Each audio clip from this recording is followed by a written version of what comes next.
और वर्षों वर्षों तक आपको मालूम है यूरोप और अमेरिका में झगड़ा होता रहा। 25 दिसंबर से नया साल शुरू हो और काफी दिनों तक वो चलता रहा। फिर झगड़े के बाद बदल के 1 जनवरी से नया साल शुरू होना बताया गया। अब 1 जनवरी से उनके यहाँ नया साल शुरू होता है, उसके पीछे का कारण पूछो, कुछ कारण नहीं मालूम है कि 1 जनवरी को ही नया साल क्यों होता है, 15 जनवरी को क्यों नहीं हो सकता, 20 को क्यों नहीं हो सकता, या मार्च में क्यों नहीं हो सकता, अप्रैल में क्यों नहीं हो सकता। वो कहते हैं कि बहुत लंबा झगड़ा था, 25 दिसंबर और 1 जनवरी के बीच में वो झगड़ा सुलझ गया, 1 जनवरी कर लिया गया। 25 दिसंबर को तो फिर भी अर्थ उनके यहाँ समझ में आता है, ईसा मसीह से जुड़ा हुआ है, लेकिन 1 जनवरी तो कुछ भी समझ में नहीं आता किससे जुड़ा हुआ है। और इस देश में ऐसा बेहूदगी वाला हिसाब किताब बन गया है कि 31 दिसंबर की रात को और 1 जनवरी की सुबह देश के मुंबई, दिल्ली, मद्रास, बेंगलोर आदि आदि बड़े शहरों में होटल बुक किए जाते हैं, रात भर पार्टियां चलती हैं, कान फोड़ू संगीत बजाया जाता है और पता नहीं क्या क्या सब व्यभिचार किया जाता है। वो नए वर्ष मनाने का हमने पूरा नकल करके पश्चिम से या यूरोप अमेरिका से अपने जीवन में बसा लिया। और भारत में अगर हम नए वर्ष की बात करें तो भारत के अलग अलग क्षेत्रों में नए वर्ष मनाने की अलग अलग परंपरा है। जैसे आसाम में नया वर्ष बिहू से शुरू होता है, तो बिहू का कोई गहरा अर्थ है हमारे समाज जीवन में, हमारे राष्ट्र जीवन में।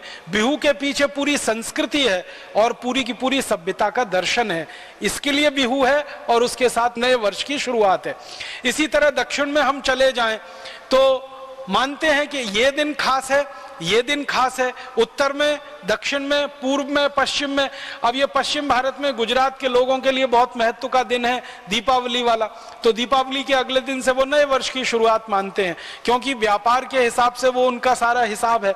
तो हर जगह भारत में नया वर्ष है, वो चाहे तमिलनाडु का हो, चाहे आसाम का हो, गुजरात का हो, या हमारे इधर लोहड़ी होती है पंजाब में, लोहड़ी से नए वर्ष की शुरुआत मानी जाती है। तो सब जगह कुछ ना कुछ विशेष आधार है और उसके पीछे पूरा दर्शन है।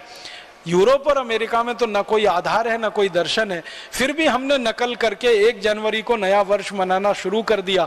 जनवरी गिनते हैं, फरवरी गिनते हैं, मार्च है, अप्रैल है, मई है, जून है, जुलाई है, अगस्त है, सितंबर, अक्टूबर, नवंबर, दिसंबर।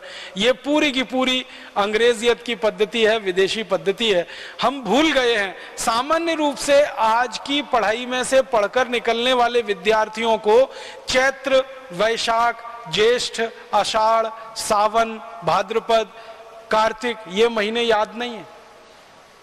जनवरी, फरवरी, मार्च सबको याद। घरों में कैलेंडर भी ये जनवरी, फरवरी, मार्च के ही हैं। और इसको ज्यादा लोग कहते हैं कि बड़ी वैज्ञानिक पद्धति है।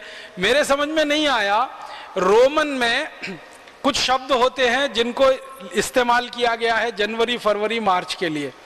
अब इसमें जरा उल्टी बात करें, दिसंबर है, नवंबर है, अक्टूबर है, सितंबर है। सितंबर एक रोमन शब्द से आया, सेप्ट, SEPT, सेप्ट, सेप्ट माने होता है 7, तो उसमें से सितंबर आया। ऑक्ट, OCT, ऑक्ट है माने 8, उसमें से अक्टूबर आया। और ये नवंबर का जो NOV है ना, ये जो है ना 9 है, और दिसंबर का 10 है। अब अगर आप देखेंगे वास्तव में तो सितंबर 7वां महीना होना चाहिए रोमन के हिसाब से, और इन्होंने नकल की, अंग्रेजों ने रोमन लोगों की, तो सितंबर बनाया।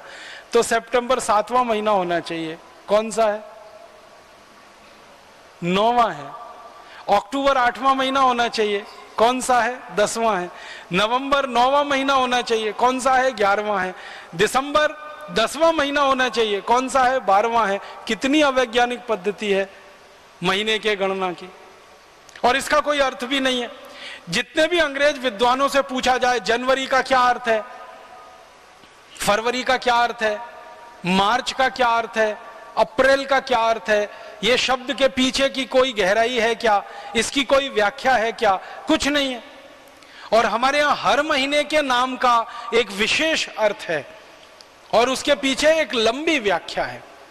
वो चाहे कार्तिक हो, चाहे भाद्रपद हो, चाहे सावन का महीना हो, श्रावणी हो, कोई भी महीना है, उसके पीछे एक विशेष विश्लेषण है और एक लंबा उसके पीछे आधार है।